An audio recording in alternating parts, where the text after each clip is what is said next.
waa carbohydrate, waa protein, waa fatska waxyaabaha dufinta. saddexdaas shay marka aniga isticmaalo hadduu barto heerka jirka loogu talagala levelka wax loogu talagalaa jiro. hadduu sokorta jirkaaga ku badato daawo u baahnaanay, hadduu ku badato magaciisa maxaa la dhahay dufinta haddii jirkaaga ku badato daawo u baahnaanay, haddii proteinska jirkaaga ku badato daawo u baahnaanay. kuwaas assalaamu calaykum, kusoo dhawaada casharada aan kusoo gudbi jirno online-ka aan uga barateen. maanta waxaan ka hadlayaa mawduuc ku saabsan daawada. sida aan la socon waxaa isticmaalnaa daawa isticmaalnaa daawooyinka anaga aan isticmaalno kuwana dhibaatooyin ay noo keenaan, kuwana waxa waaye side effect badan ay nagu leeyihiin. daawada marka laba qeybaa loo qaataa, kuwana external banaanka la mariyaa oo waxaa loo yaqaanaa creams la dhahaa, kuwana afka laga qaataa waxaa loo qaataa kaniini ahaan loo qaataa, kuwana waxaa laga qaataa. marka noocyadaas daawada iyo waxay u qaybsamaan sarxeena. marka daawo maxaa la lahaa? daawo waxaa la lahaa waa taqaaniin jirkaaga wax ka maqan, tusaale ahaan jirkaaga wax ka maqan, difaaca jirkaaga wax ka maqan, waxay kabaayo oo dhammaystiraya waxaa loo yaqaana daawo.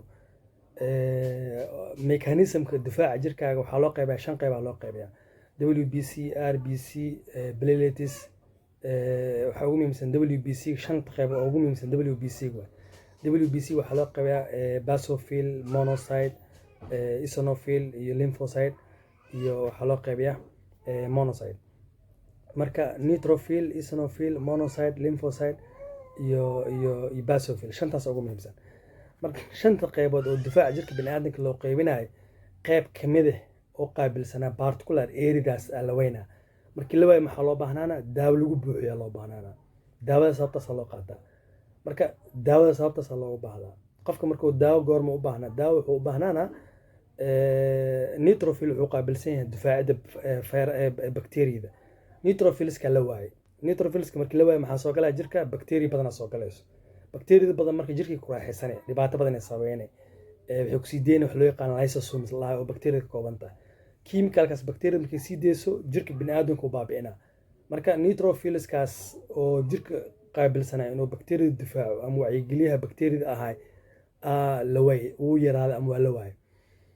markaas waxaa loo baahnaana external daawo banaanka laga keenay si loo dagaalamo neutrophilka wuxuu qabanayo. ama daawada waxaa kaloo dhici karta basophilka yaraaday. basophilska muxuu qabtaa? maqaarka jirka uu difaaca. xasaasiyadda qofka qabo waxaa keenaya maqaarka jirka wixii difaacaya basophilska yaraan. basophilskana marka la fiiriyo percentage ahaan 1% waaye. markii oo WBC la qaybiyo 100% la qaybiyo basophil 1 waaye. maadaama marka basophilkaaga uu yar yahay, basophilkaaga oo 1% yahay, jirkaaga dhamaaday, xasaasiyada ku kacayso. dhuunta xasaasiskaaga kacay, madaxa xasaasiskaaga kacay, korka xasaasiskaaga kacay. waxaa kaloo saacidayo xasaasiyadaas keeni karo wax qaldana isticmaasho, wixiina waxay ku keenayaan basophilka difaaci lahay la waaye. maxaa u baahnaanay marka kaniini xasaasiyada u baahnay, daawo markaas u baahatay. lymphocyte muxuu qaabilsan yahay? wuxuu qaabilsan yahay viruska difaaca. feralka maadaama lymphocyte-ka uu difaaco, B cell iyo T cells uu ku dagaalamo, labada cells uu ku dagaalamayo wixii soo saaraya yaraanayo. marka B cells iyo T cells ka lymphocyte ka koobna haddii yaraadaan la waayo maxaa dhacaya? marka waxaa soo galaya jirka virus soo galaya. viruska markuu soo galo jirka uu baabi'ina. marka maxaa loo baahan yahay? wixii difaaci lahaa viruska. sababtaas waxaa u baahanaa daawo inaan qaado. monocyte muxuu qabtaa? wuxuu la dagaalamaa waxyaabaha loo yaqaano magaciisii TB-da, tuberculosis. TB-da la dagaalamaa. maadaama jirkayga TB-da oo soo gashay culays badan aan qaaday ama dhul aan jiiftay qaboob iyo waxyaabo faktorka keena waa taqaanaa. faktor kastoo TB-da ii keeno, faktorada gudbinaya maadaama ay jiraan faktor gudbinaya, faktoradaas gudbinaya maadaama TB ay sababaan. TB-da maadaama jirkayga ay ku dhacday, maxaa laga rabaa marka adiga? jirkayga TB soo gashay, maxaa difaacayo? monocyte la waaye. marka monocyte la waaye daawo markaas loo baahdaa. waxaa kaloo loo baahaa daawo eosinophil markii la waaye. eosinophilska muxuu qaabilsan yahay? elements waaye oo la dagaalamaa inflammation gudaha ka dhaca iyo bahalada jirka soo galo oo dagaalamaa. maadaama marka bahalada jirka soo galo oo la dagaalamo, haddii la waayo marka eosinophil haddii la waayo, elementska shaqo badan oo qabanaa, xagasho badan gidaaradu xaganaa, dilaaca imaana, xuuba dhaca, xuubkaas loo dhaco dhibaato kale oo keena. eosinophil badan la soo saara si xuubkaas loo daaweeyo. haddii eosinophilka xuubka daaweyna oo ka tambato maxaa loo baahnaana? medication loo baahnaana. marka daawada laba guri waa loo qaybiyaa. daawada sababtaas loogu baahdaa. daawana intaas qaybood oo ugu muhiimsan oo loo qaybiyaa.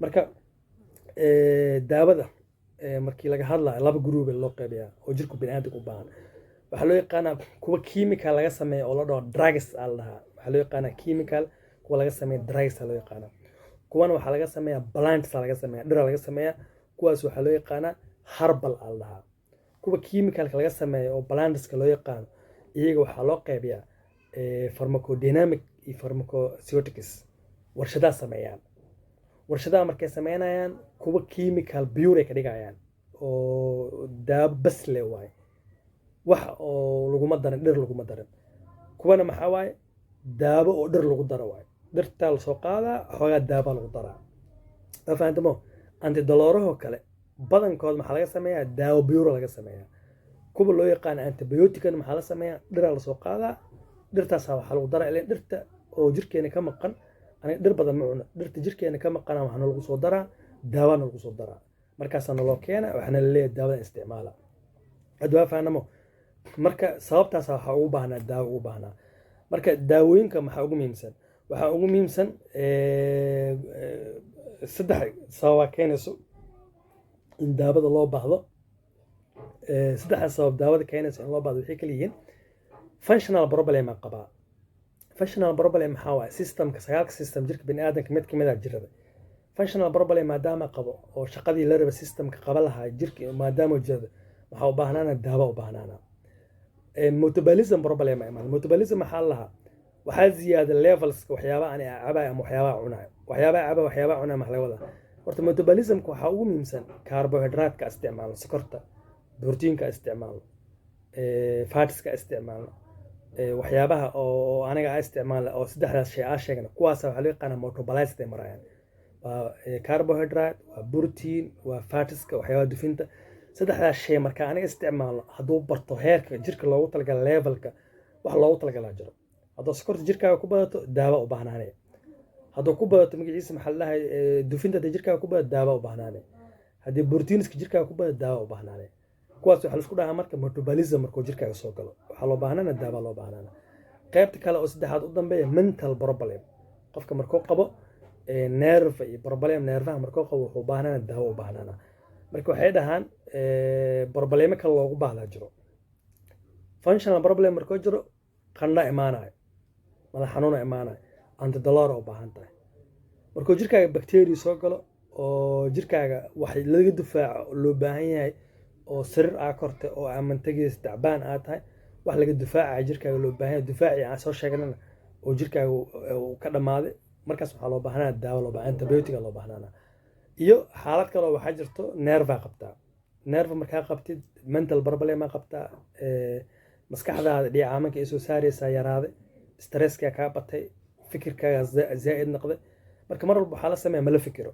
shay walba kugu dhaco maxaa la sameeyaa horaa la socdaa haddii laakiin fikirkaaga oo bato maxaa imaanaya waxaa u baahnaanaya daawooyinka oo loo isticmaalaya mental problemka loo isticmaalo baahan daawooyinka mentalka loo isticmaalayana side effect ay leeyihiin marka dhammaan daawooyinka hadda aan ka sheekeen waxay leeyihiin wax loo yaqaan side effect ay leeyihiin side effect maxaa waaye side effect waxaa la lahaa jirkaaga wax ku reebaa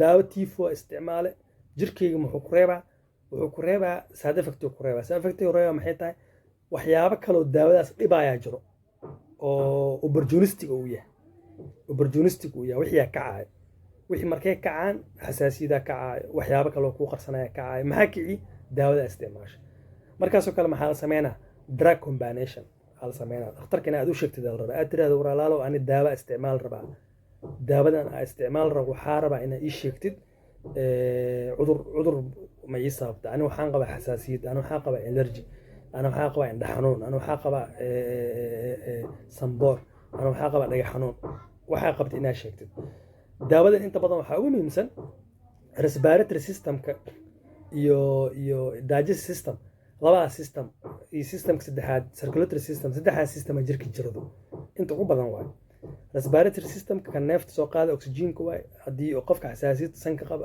دون تدي لها وإحنا نتلاقي respiration كجرا haddii laga haayo magaciisa qofkan digestive systemka caloosha dii xanuunaysa adoo mantagaay hadduu tifo hayo waxaa xanuunsan digestive systemka xanuunsan dhiiggana wuxuu wacyi gelin lahay waa wax walba jirka soo gala saddexdaas system xanuunsanaa marka marka daawo oo isticmaalaysa maxaa loo baahan yahay ada systemka ay xanuunayo hadduu qandho ku saaran yahay waaba ujeedaa circulatory systemka ku xanuunayo qandhada laakiin maxay ka tarjumay alertia bixinaya jirka dhiigga bixinaysa alerta waxay ku dhahay qandhaa jirka jirtooy dhiigga alerta bixinaya dhiigga marka muxuu uu wareegaa wuxuu soo qaadaa macluumaadka systemada yaa la soo qaadaa maskaxda uu gudbina xanuuna bilaabana korka ku xanuuna barbaleema dareemay waa fahamtamo marka side effect kaas waay daawooyinka yaa bixiyo daawooyinka saddex group bixiyaan group waxaa loo yaqaana medical doctor oo waxaa loo yaqaana general doctor dhakhtar guud waay oo wuxuu bartay cudurrada guud oo bartay sida Soomaalida hadda isbitaalada ay isticmaalaan kan labaad waxaa bixiyo wax loo yaqaan specialist hadda magaalada waa aragteen hebel specialist hospital magaalada ku qoran specialist waxa waay particular cudur ku takhasus sagaalka systemaad ku sheegay ku takhasusay nerve ku takhasusay digestive system ku takhasusay kaadiyasta ku takhasusay dhuun mareenka ku takhasusay wuxuu ku takhasusay ENT particular area ku takhasusay particular kaas oo ku takhasusay wuxuu soo bartay daawadiisa soo bartay hal wuxuu soo bartay system daawadiisa la soo baray kaas waxa loo specialist qofka saddexaad oo daawada bixi kara waa lab technician waay uu abuura culture oo sameynaa daawo markii lagu waayo oo jirkaaga markii la daaweeyay oo dhakhtarkii oo specialisti arkay inuu daawooyinkiisa wax ka tareen oo dhakhtarkii generalka arkay daawooyinkiisa wax ka tareen kadib waxaa leeyahay ninkan daawadiisa jirkiisa wax walba resistant la noqoto bacteria oo isbarteene dhakhtar oo shaybaarista loo diro daawada dilaysa soo arko ha ku tijaabiyo bacrimin oo sameeyna waa tijaabina kadib daawadaas dilaysa jirkaaga lagu siina kaas isticmaaleen marka intaas ugu muhiimsan oo daawooyinka loo qaybiyaa casharadana daawooyinkan waa sii wada doonaa su'aal hadaa qabtid oo nooc daawo ama cudur any clarification aa qabtid commentiga nooga reeb muuqaalkan dad badan u baahnaa kara gaarsi waa mahadsantihiin. Salaamu calaykum.